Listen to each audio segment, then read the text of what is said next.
हिन वीडियो में असां पढ़ंदासीं रेट जे बारे में। रेट यानी तनासुब, या असां हिनखे रफ़्तार जी सूरत में बि सम्झी सघूं था। असां पंहिंजी रोज़मर्रा जी ज़िंदगीअ में केतिरा ई मिसाल रेट जे हिसाब सां ॾिसंदा आहियूं। मिसाल सां पंहिंजी गाॾी में वञी रहिया आहियूं ऐं गाॾीअ में जेको मीटर आहे उहो ॾेखारे थो 35 MPH।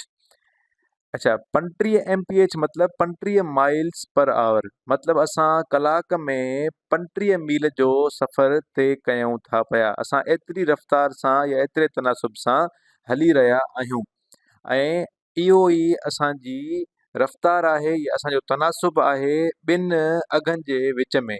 असांजो जेको घंटो आहे, जेको कलाक आहे, उन में असां 35 मील जो सफ़र तय कंदासीं। अचो त रेट खे हिकिड़े ॿिए मिसाल सां सम्झी था ॾिसूं। त मिसाल, अगरि को माण्हू आहे जेको कमु थो करे कोई, ऐं उहो उन कम जा कलाक में $10 थो वठे। मां डॉलर जी निशानी नथो लिखां छो त ॾुखियो थी वेंदो आहे, मां उहो अंगनि में लिखां थो। त $10 उहो वठे थो कंहिं कम जा हिकिड़े कलाक में करण जे लाइ। त मतिलबु थींदो $10 पर आवर। मतिलबु अगरि उहो इंसान हिकिड़ो कलाकु पूरो कमु कंदो त उनखे $10 मिलंदा, ऐं अगरि उहो वधीक कलाक कमु कंदो त उनखे ईअं ई 10 सां असां उन्हनि कलाकनि खे ज़रब कंदा वेंदासीं, असांखे ओतिरा पैसा उनखे ॾियणा पवंदा। त असांखे इहो रेट जेको आहे उहो ॿुधाईंदो आहे त कहिड़ी शइ केतिरी रफ़्तार सां या केतिरे तनासुब सां थी रही आहे। इन जो मिसाल असां ईअं बि सम्झी सघूं था त मिसाल, तव्हां हिकिड़ो फालूदो खाधो ऐं उन फालूदे में अंदरि मिसाल था चऊं त हुन में 200 कैलोरीज़ हुयूं। कैलोरी एको आहे ताक़त जो जेका असांखे खाधे मां मिलंदी आहे।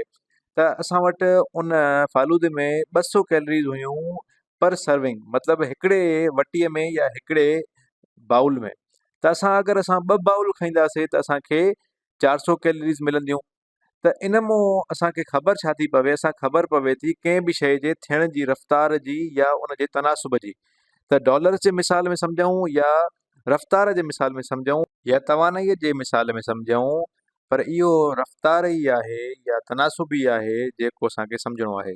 अच्छा, इहो तनासुब जेको आहे उहो तमामु वेझो आहे रेशो यानी निस्बत जे। त असां रेशो लिखूं था ऐं इहे तमामु हिक ॿिए जे वेझा आहिनि, ऐं इहा सफ़ा पढ़ण में बि हिकु जहिड़ा आहिनि ऐं सम्झण में बि हिकु जहिड़ा आहिनि। अंग्रेज़ीअ में रेशो ऐं रेट, सिंधीअ में निस्बत ऐं तनासुब। अगरि असां मसलन साॻियो ई हिसाबु जेको 35 नारो हुयो, असां रेशो जी सूरत में यानी त निस्बत जी सूरत में लिखूं हा ऐं मीलनि जी कलाकनि सां निस्बत लिखूं हा, त असां वटि 35 निस्बत 1 लिखिजी वञे हा। ऐं असां रेट में बि उहो साॻियो ई पढ़ी आयासीं त 35 माइल्स पर आवर यानी 35 मील घंटे में। त असां हिनखे साॻी रेशो खे अणपूर जी सूरत में बि लिखी सघूं था। त असां हिनखे ईअं लिखंदासीं त 35 वंडिया 1, माना अणपूर जी सूरत में।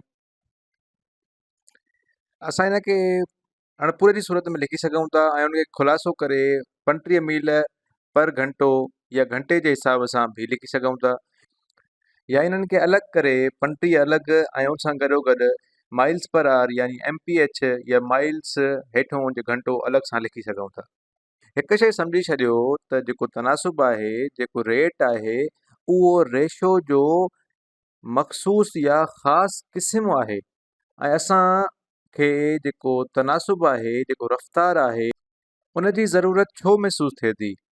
छाकाणि त रफ़्तार ऐं तनासुब असांखे इहो ॿुधाए रहिया आहिनि त शयूं केतिरो जल्दी या केतिरो देरि सां, शयूं केतिरो तकड़ में ऐं केतिरी रफ़्तार सां थी रहियूं आहिनि। त मतिलबु शयुनि जे थियण जी मुदत ऐं उन्हनि जे थियण जी रफ़्तार खे जेको ॿुधाईंदो आहे उहो हूंदो आहे तनासुब यानी रेट। असां ईअं त चई सघूं था त हीउ तेज़ आहे या हीउ तेज़ न आहे, स्लो आहे, पर असांखे जेको मुकमल अंग हूंदो उहो कीअं ख़बर पवंदी त हीउ केतिरो तेज़ आहे ऐं हीउ केतिरो तेज़ दौड़ंदो आहे? त उहो असांखे ख़बर पवंदी आहे तनासुब सां यानी रेट सां। हाणे मिसाल, हे बॉल आहे, असांखे हिन मां 200 कैलोरीज़ मिलनि पियूं, पर असांखे ख़बर त न पवंदी न त हुनजी रेशो छा आहे। रेट मां असांखे ख़बर पवंदी त अगरि मां 1 खाईंदुमि बॉल त मूंखे 200 मिलंदा, 2 खाईंदुमि त 400 मिलंदा। त असांखे शयुनि जी जेका थियण जी रफ़्तार आहे ऐं उन रफ़्तार जो जेको अघु आहे उहो ख़बर पवंदी आहे रेट सां।